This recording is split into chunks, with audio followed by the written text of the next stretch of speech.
This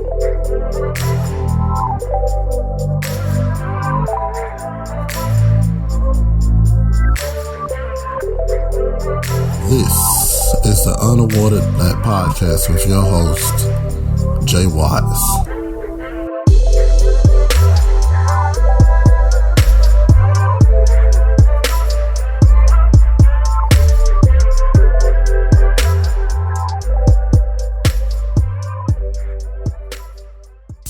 Welcome back to the Unawarded Black Podcast. I thought I was done for today, but recently just saw something in the last few minutes that I thought I should share. It's the interview that was done with the chief of police of the Minneapolis Police Department, and it gives you a sense of what a real police chief should be, a commander in charge. Unlike listening to the family talk about their conversation with President Trump when they felt as though they were being rushed, they were being talked over, they couldn't ask a question. And this just goes to show that even in this trying world, the way things are going, that there is optimism to be had. I'll play this little clip for you right quick now. The question that I have, I want to know if he's going to get justice for my brother and arrest all the officers and convict them. Can you hear him, Sarah? Okay, I just want to make sure I've got this right. He wants to know if he justice for his brother, arrest and convict all the officers. The other officers. All the officers. I will ask him that question. Just give me 1 second. Yes, ma'am. Chief, may I ask you, I'm so sorry, and I apologize. I'm so sorry. I know, I'm so sorry, but the Floyd family actually has a question for you. They just talked to me in my ear. I'm sorry. The Floyd family is asking me a question. I apologize. I'm sorry. The Floyd family has asked if you are going to get justice for George Floyd by making sure that the other officers are arrested and that eventually convicted. They want to, and I know that there are things that you cannot control, but they want to know if the other officers should be arrested in your mind, and if you see that they should all four be convicted in this case. And this is the Floyd family right now? This is the Floyd family. To the Floyd family, being silent or not intervening, to me, you're complicit. So I don't see a level of distinction any different. Obviously, the charging and those decisions will have to come through our county attorney's office. Certainly the FBI is investigating that. But to the Floyd family, I want you to know that my decision to fire all four officers was not based on some sort of hierarchy. Mr. Floyd died in our hands, and so I see that as being complicit. So that is about as much as that. And I apologize to the Floyd family if I am not more clear, but I don't see a difference in terms of the ultimate outcome is he is not here with us. You don't see a difference between what Officer Chauvin did and the three other officers some of whom kneeled down as well, but some of whom just watched. You see that all as the same act. Silence and inaction, you're complicit. You're complicit. If there were one solitary voice that would have intervened and that's what I would have hoped for. Unfortunately, that's what you would have expected from your officers, yes? Absolutely, and that did not occur. So to the Floyd family, I hope that's my response. Yeah. Right. Thank you so much. Do you have another question? What's your response? What's your response to Philonis? Now that is what a police chief should sound like.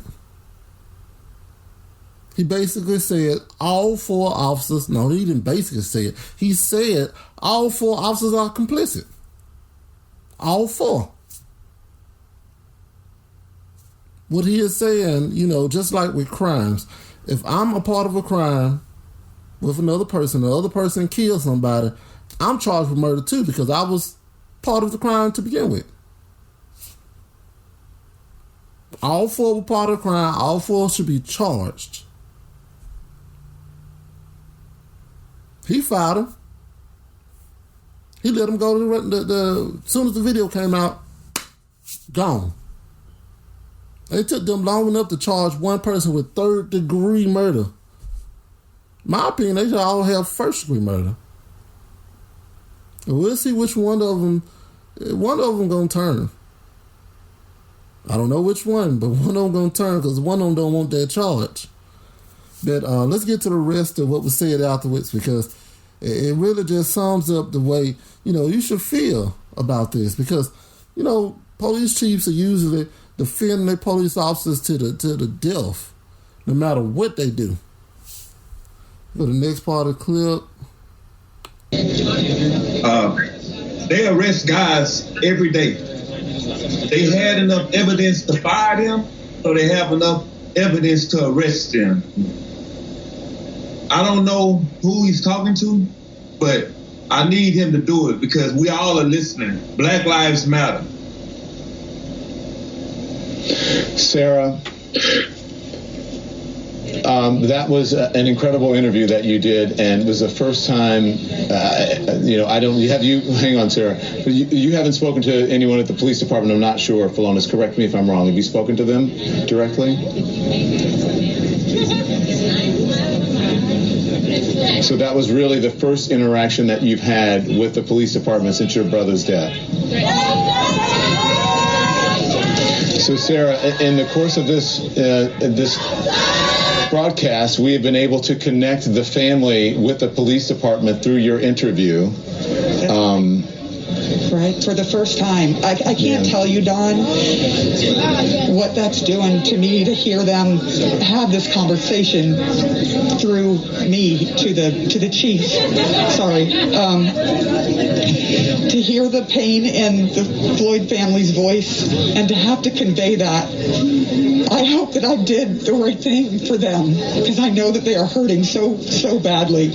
But I do want to recognize that when the police chief, every time I said that the Floyd family has a question for you, he took his hat off.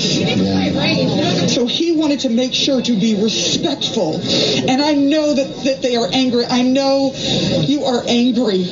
And I know you are hurting. And I know it's not enough. You cannot bring George Floyd back. But you heard what he said, that each and every officer who did not speak up against what was happening is complicit. This is the police chief saying that. This is the police chief. Don, have you ever heard that before in your life? I have not.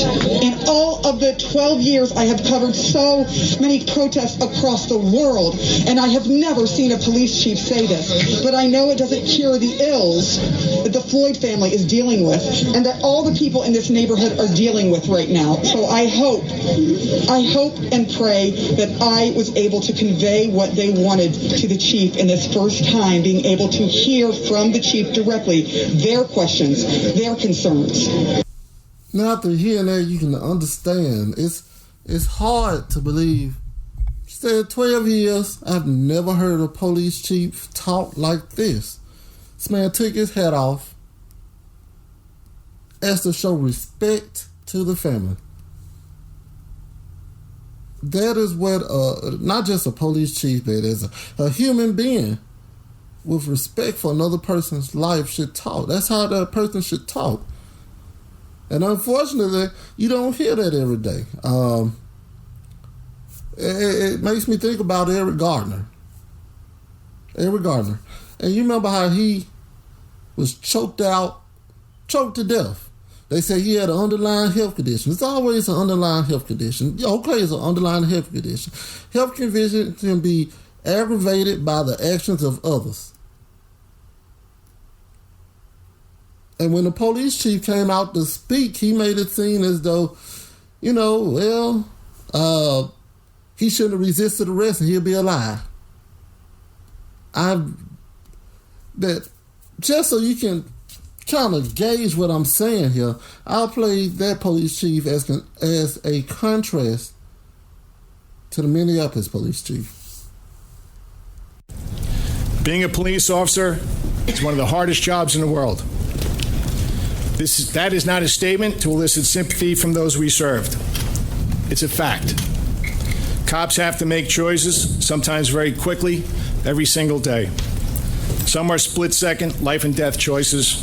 Oftentimes they are choices that will be thoroughly and repeatedly examined by those with much more time to think about them than the police officer had.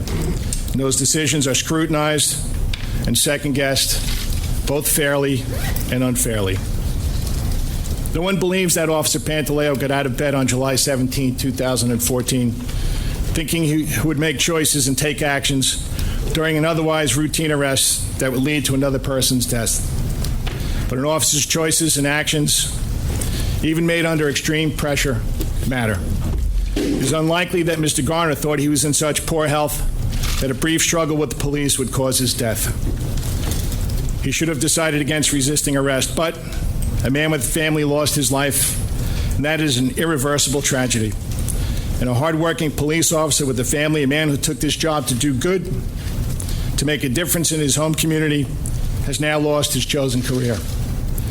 And that is a different kind of tragedy. In this case, the unintended consequence of Mr. Garner's death must have a consequence of its own. Therefore, I agree with the Deputy Commissioner of Trials' legal findings and recommendations. It is clear that Daniel Pantaleo can no longer effectively serve as a New York City police officer. In carrying out the court's verdict in this case, I take no pleasure. I know that many will disagree with this decision, and that is their right. There are absolutely no victors here today. Not the Garner family, not the community at large, and certainly not the courageous men and women of the police department who put their own lives on the line every single day in service and to the people of this great city. Today is a day of reckoning, but can also be a day of reconciliation. We must move forward together as one city, determined to secure safety for all New Yorkers, and safety for every police officer working daily to protect all of us. I'll now take your questions. As I told you before, some of these police chiefs will go to war for these officers. And even after all of that, he choked a man to death, and it took 5 years for him to be fired. This police chief was still defending his officer. Everett Gardner was dead and gone. But his response was he should not have resisted. He was in poor health. He wouldn't have died if he wouldn't resisted. Well, he would not have died if he wouldn't have had an arm around his throat. No matter how you feel about it, Everett Gardner was died. That police officer should have been punished for what he did. But he wasn't. He went on to be able to live his life, work another 5 years at the job. He did get fired. But that's the end of it. Matter of fact, in the Everett Gardner case, the only person who really paid the price besides Everett Gardner was Ramsey Orta, the man that videotaped it. He was harassed by the police until they arrested him on a weapons charge. They harassed this man. Police chief did not do anything to give the people a sense that he was on top of this. Like he understood the family. His whole thing was, don't resist, you won't die. That makes the police officer the judge, jury, and executioner of Everett Gardner. I'll tell you what, I'm very impressed by Minneapolis Police Chief Arradondo. What he said today should, it should reverberate around all the people. If people heard what he had to say, they can understand that this man, or saw the way he reacted, the way he answered the question, people would be very impressed. They would be, more hopeful about the future. But as long as we have idiots that only live by the blue shield of silence and only will protect their own, we will have riots. Next time somebody die, and next time somebody die in this kind of manner, should expect we're gonna have some riots. As long as Donald Trump can tweet about getting the guns or shooting as soon as the rioting starts, then we will have riots.